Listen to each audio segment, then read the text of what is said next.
There is a specific terrifying lie that we all agree to believe when we move into a city. We pack ourselves into massive concrete towers, stacking our lives on top of each other like shipping containers. We share walls, we share ventilation shafts, we share the faint muffled sounds of neighbors arguing, watching TV or coughing in the middle of the night.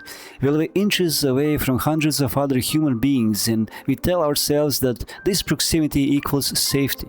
We tell ourselves that if something goes wrong, if we scream, if we fall, if we die, someone will notice.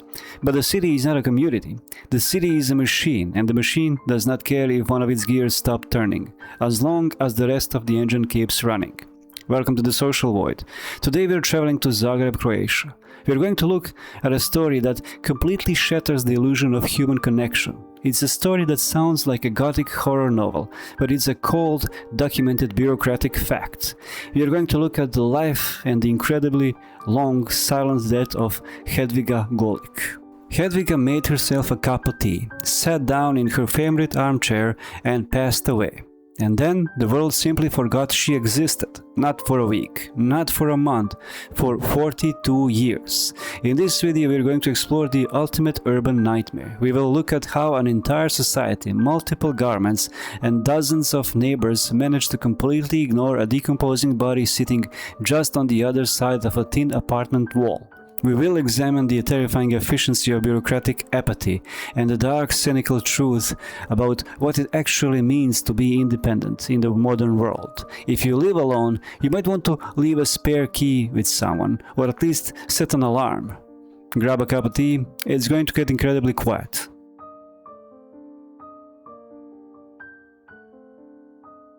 To understand the sheer staggering scale of this timeline, we have to go back to the beginning. The year is 1966. The world is a completely different planet. The Beatles are releasing Revolver, the United States and the Soviet Union are in the middle of a space race. Yugoslavia, where Zagreb is located, is a socialist republic under the iron grip of Josip Broz Tito. The internet does not exist.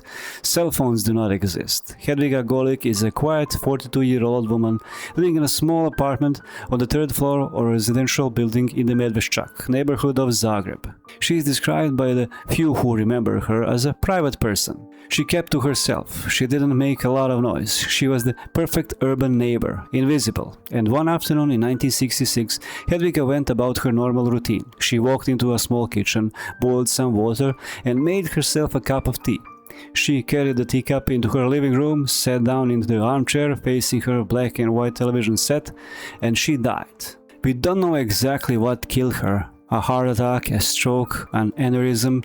It was sudden and it was silent.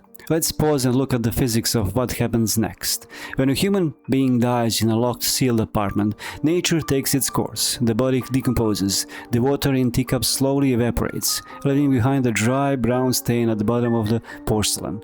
The seasons change. The summer heat bakes the apartment. The winter cold freezes it. Eventually the biological processes finish, and all that is left is a skeleton, sitting quietly in the armchair, wearing the clothes of 1960s Yugoslavian woman. The apartment became a vacuum, a hermetically sealed time capsule. Dust settled over the 1960s newspaper on the table, spider webs draped across the television screen. The calendar on the wall remained permanently fixed on 1966. Outside her window, the world kept spinning, but inside that room, time had completely stopped. The time capsule void had been established, and it was going to remain completely undisturbed for the next 4 decades.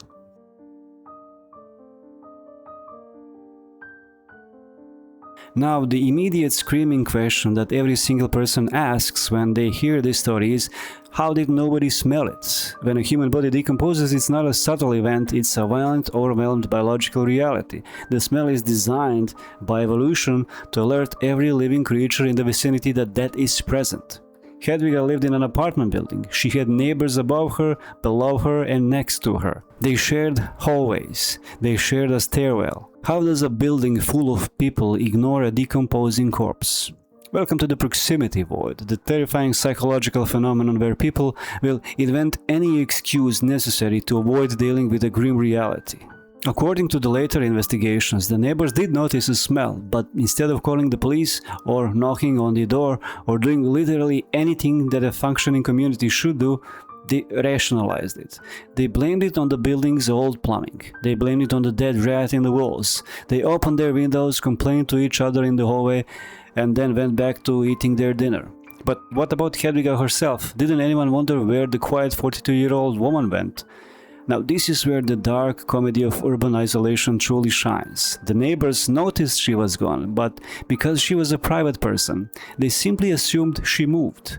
A rumor started circulating in the building that Hedviga had packed her bags and moved to Macedonia, or perhaps to Germany, to find work or live with relatives. Now think about the sheer breathtaking laziness of that assumption. Nobody saw her pack a bag. Nobody saw a moving truck. Nobody saw her walk out of the front door. They just looked at the locked door, shrugged their shoulders and collectively agreed, yep, she's in Macedonia now. It is the ultimate urban defense mechanism. If you assume someone moved away, you are completely absolved of the responsibility of caring about them. For 42 years, people walked past her door. Children grew up in that building, played in the hallways, became adults and moved out. New tenants moved in. They walked past the door of the empty apartment, completely unaware that just a few inches of brick and plaster away, a skeleton was sitting in an armchair, silently keeping them company. Now the neighbors didn't fail her because they were evil, they failed her because they were indifferent. And in the city, indifference is the much more efficient killer than malice.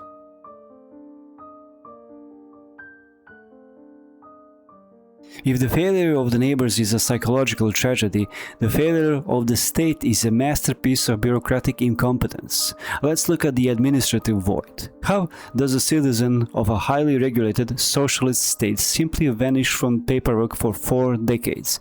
You have to pay rent, you have to pay for electricity, water, and municipal services. You have to renew your identification. In 1966, Hedviga stopped paying her bills because she was dead. In a normal functioning system, if you stop paying your utility bills, the company sends a warning. Then they cut off your power, then the city sends someone to evict you or collect the debt. Now here we come across 2 different versions of the story. One claimed by Jutarnji the newspapers states that the apartment architect paid for her bills and everything, while the other newspapers claim that other tenants paid for most of her bills. There is also claimed that the other tenants have not entered her apartment because of the ongoing legal disputes. You see, somewhere in the 80s they collectively paid off her apartment, so everyone thought they had legal rights for a square meter of her apartment. They couldn't agree on how much each tenant deserves, and they refused to let others enter the apartment, so take that as you will. When the bills stopped being paid, the bureaucratic machine simply glitched. The city's housing department noted that the apartment was still registered to Hedviga Golik, but because nobody was actively complaining, the paperwork just got shuffled to the bottom of the pile. And then history happened. While Hedviga sat in her armchair, the entire geopolitical landscape of Eastern Europe collapsed and rebuilt itself. Josip Broz Tito died. The Cold War ended. The Berlin Wall fell.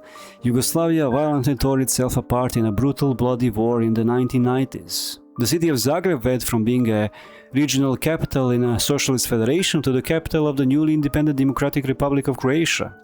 The currency changed from the Yugoslavian dinar to the Croatian dinar, and then the kuna, and now to the euro. The entire legal code of the country was rewritten. The city transitioned from typewriters and filing cabinets to computers and digital databases. And through all of this, through the fall of communism, air raid sirens of war of independence, and the dawn of the digital age, Hedviga Golik just sat there. Imagine the city clerks transitioning their files in the late 90s. Alright, apartment on the 3rd floor, Hedviga Golik. Hasn't paid rent since the Beatles played Candlestick Park. Hasn't reviewed her ID in 30 years. Should we send a police officer to knock on the door? Nah, just migrate the data to the new Excel spreadsheets. She's probably in Macedonia. The state does not care if you are breathing. The state only cares if you are causing a disruption. Because Hedviga was dead, she wasn't consuming electricity, she wasn't using water, she wasn't making noise. She was the perfect zero-maintenance citizen. The bureaucracy didn't find her because the bureaucracy is not designed to look for missing people. It is designed to process active paperwork. And a skeleton generates no paperwork.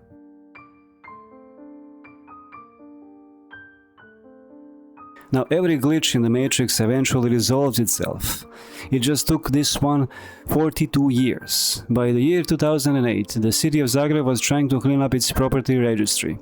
They were auditing city-owned apartments to see who was actually living in them, so they could sell them or rent them to new tenants. The housing department finally looked at the file for Hedviga Golik's apartment and realized that nobody had officially seen or heard from this woman since mid-60s.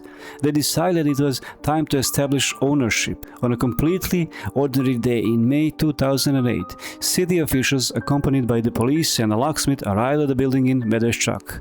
They walked up on the third floor. The neighbors peeked out of their doors, curious about the commotion at the empty apartment. The locksmith drilled through the lock. The police pushed the door open. The smell of that was long gone, replaced by a dry, suffocating scent of stale air and 4 decades of undisturbed dust. The officers stepped into the reality void. They found themselves standing in a museum. The apartment was perfectly preserved. The decor, the furniture, the wallpaper, everything was a flawless snapshot of 1966. They walked past the kitchen where the kettle still sat on the stove. They walked into the living room.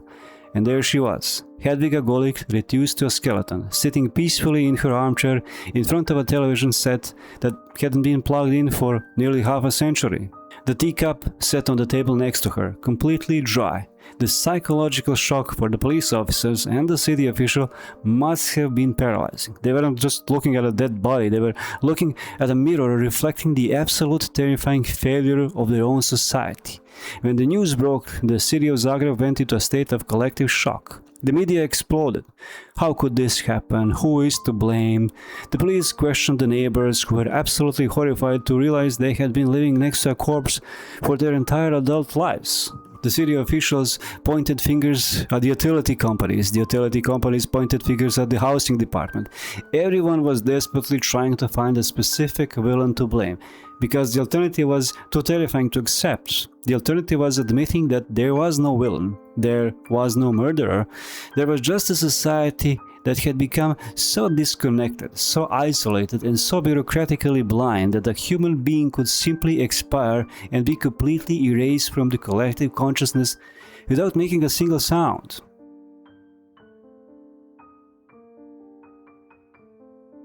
Now, the story of Hedviga Golik is not a true crime mystery. It's an existential horror story. It's the ultimate manifestation of the social void. We like to think that our lives leave a massive footprint in the world. We think that if we disappear, the universe will notice, our friends will look for us, our jobs will call us, the government will track us down. But Hedviga proves that the safety net is an illusion. If you slip through the cracks quietly enough, the world will not stop to look for you. The world will just step over the crack and keep walking. And if you think this is just a bizarre anomaly from the 60s, you're lying to yourself. Look at the world in 2026. We are more connected than any generation in human history. We have smartphones, social media, and GPS tracking. But we are also more isolated than ever before. We order our groceries through an app, so we don't have to talk to a cashier. We work remotely, so we don't have to see our colleagues. We put on a noise-cancelling headphones, so we don't have to hear our neighbors. We are actively building the exact same walls of isolation that trapped Hedviga Golik. The only difference is that when we die in our armchairs today, our cell phones will probably keep pinging and automated promotional emails will keep arriving for a few months before the battery finally dies. Next time you walk down a hallway of your apartment building, look at the closed doors. Think about the people living behind them. You don't have to be their best friend. You don't have to invite them to dinner. But maybe, just maybe, remember that they exist. Because the only thing more terrifying than dying alone is dying alone and having the world assume you just moved to Macedonia.